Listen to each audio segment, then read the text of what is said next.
Lack of fitness nearly as deadly as smoking, study says.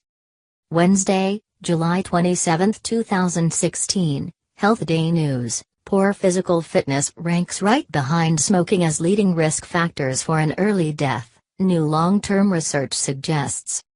Learn about the Amex Everyday Card. Analyzing nearly 800 men starting at midlife, Swedish scientists also found that each measurable increase in fitness levels translated into a 21% lower risk of death over 45 years of follow-up. Fitness in middle age is of importance for mortality risk for several decades, said study author Per Denval, a researcher in the Department of Molecular and Clinical Medicine at University of Gothenburg.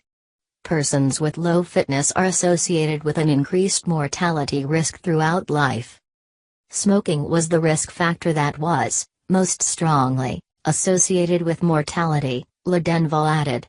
We were somewhat surprised that the effect of aerobic capacity was even more pronounced than that of high cholesterol and high blood pressure.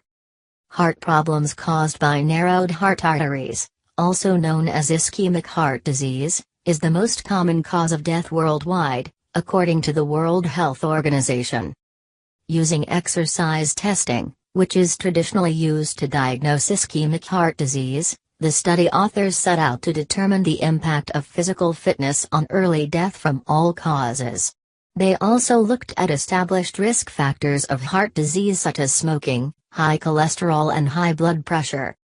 The new research analyzed 792 men born in 1913 who performed an exercise test in 1967, at 54 years of age.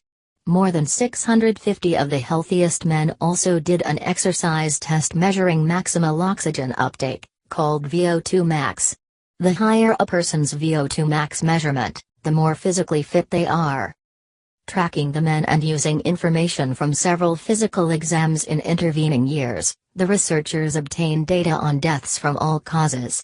To determine the association between predicted VO2 max, physical fitness, and death, study participants were divided into 3 groups ranging from low to high VO2 max.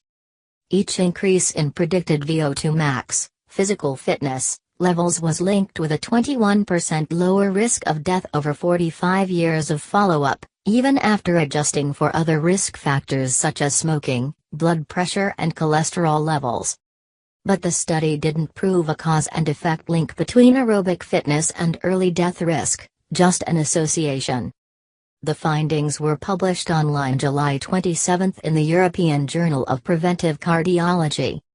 U.S. cardiologists agreed with Denval that the study's long follow-up period strengthens the value of the findings. The surprising part of the finding is that physical fitness is prognostically important so many years down the line, said Dr. William Zogby, chief of cardiology at Houston Methodist Hospital in Texas. A message we've heard before is that physical fitness is really a major determinant of longevity, added Zogby, past president of the American College of Cardiology. This study supports it. But how much exercise is enough to lower a person's risk factors for dying earlier? This question wasn't addressed in the study, Denval said, but on a general note, the amount of exercise needed to increase fitness is dependent on the baseline fitness in that individual. In people with low fitness, even small increases in activity levels can have beneficial effects, he said. Dr. William Weintraub, chair of cardiology and founding director of the Center for Outcomes Research at Christiana Care Health System in Wilmington, Delaware, agreed. It doesn't have to be fast, and people don't have to go out and run marathons, Weintraub said.